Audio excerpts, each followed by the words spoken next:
Previously in Let's Play Mega Man X6. You know, I'm surprised this guy is a priest. I mean, why is he a shark? Couldn't he be a praying mantis? And now for the continuation. Salutations everyone, welcome back to Let's Play Mega Man X6, where I'm going to show you my setup for X currently right now, because I want to show off the Shadow Armor, and I have the Ultimate Buster going, which is kind of ironic because, well, how can I put it? The Shadow Armor, which I'm going to show off here, is pretty broken in one sense. In another sense, it's also not that good of an armor. It's complicated. It's going to be the armor I'm going to use to beat the game, but simultaneously, it's also an armor that I can't just go through the rest of the game with. First off, it cannot air dash. Secondly, I mean, when you have Ultimate Buster on this thing, all you can do is swing a saber around. That's with your normal attack and everything else. By the way, I can go over spikes and not get killed instantly, so yeah, it's immune to spikes. And yeah, how can I put it? Yeah, with the Ultimate Buster, as you can see, all I'm doing is swinging a saber around.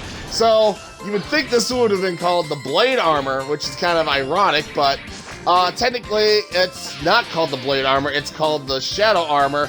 If you did not have Ultimate Buster, your shots would be like shuriken-like things. Yes, I'm not kidding you, shuriken-like things that you throw in random directions in front of you. I mean, it at least goes a certain direction and whatnot, and yeah, then when you fully charge up, you then have that saber that you're swinging around like crazy.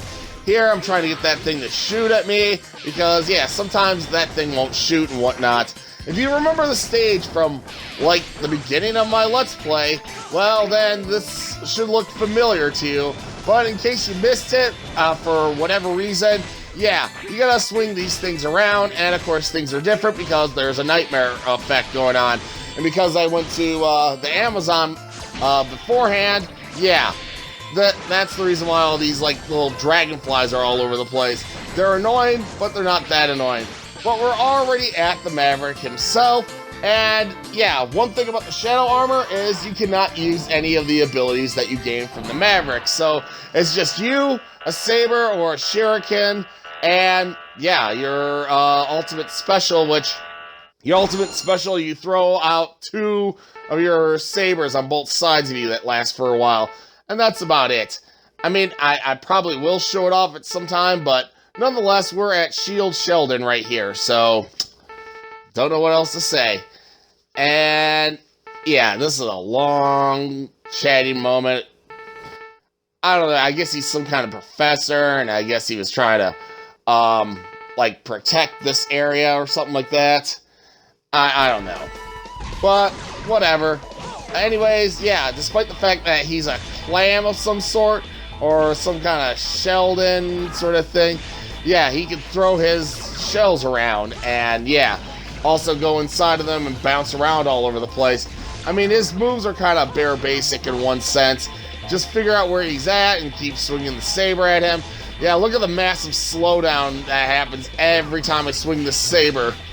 It's slow.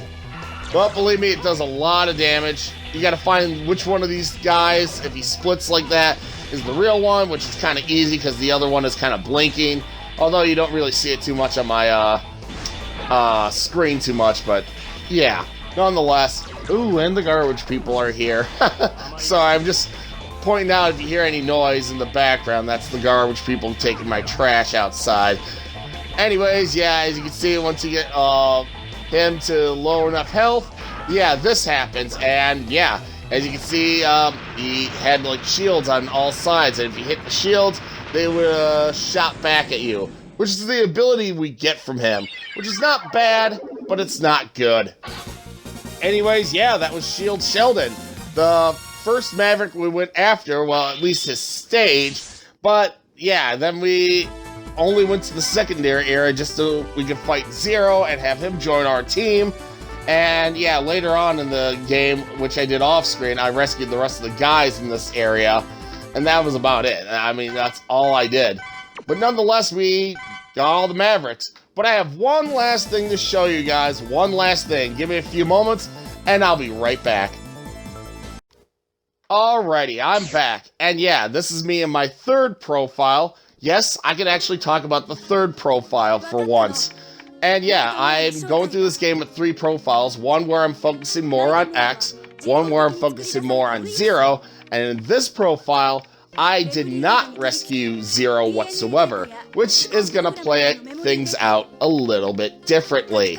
And because I didn't rescue Zero, I mean, yeah, I did go to the secondary areas and stuff, but I decided to kill myself before going through the boss door and everything else, so Zero was never rescued here in this profile, so I don't have access to Zero.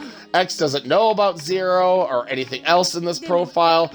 I mean, things kind of played out similar and whatnot, but after defeating all the Mavericks in this profile, basically, Alia has a little bit more background to explain about Gate.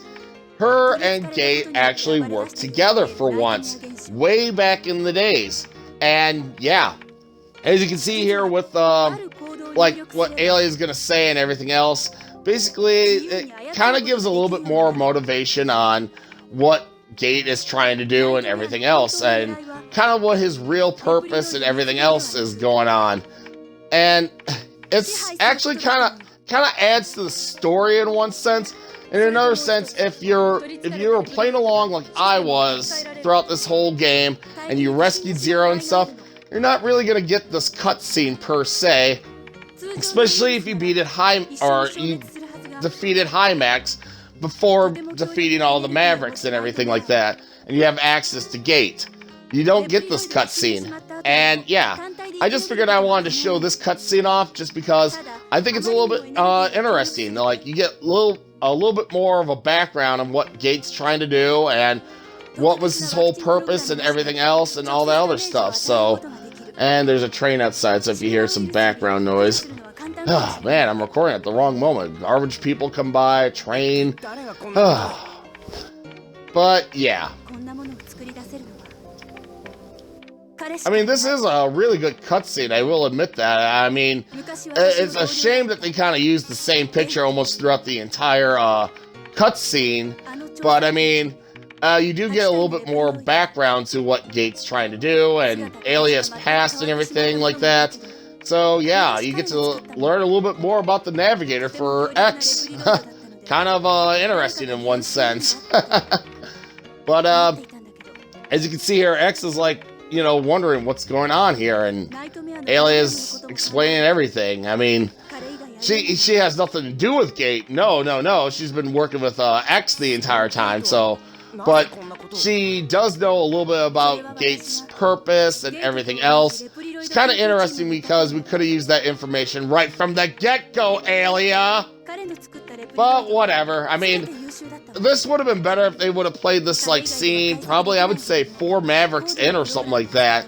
But they didn't. They decided to play this cutscene after you defeated all the Mavericks. So yeah, if you decide to rescue Zero and defeat High Max before, yeah, I think it would have been better if they played this cutscene after defeating 4 Mavericks. That's just me, but whatever. I mean, their game and the crazy ideas they've already had in this game already, I can let this one slide a bit. It is a good cutscene, and it does add a bit to the story, even though we already know Gate's gone mad, and despite the fact we know what his purpose is, he's, yeah, still upset with the world and trying to take it over and everything else, so. But according to Gate's research, I guess he was trying to look at the low level Reploids and try to enhance them in one sense, try to make them better and everything else. But now that he's gone completely mad, he wants to get rid of them. So I don't know what else to say besides, yeah, Gate's evil, and Alia knows a little bit more about what his purpose is, but that's about it. I mean, he's still an evil bad guy, and we have to stop him. I mean, I don't know how else to put it, so.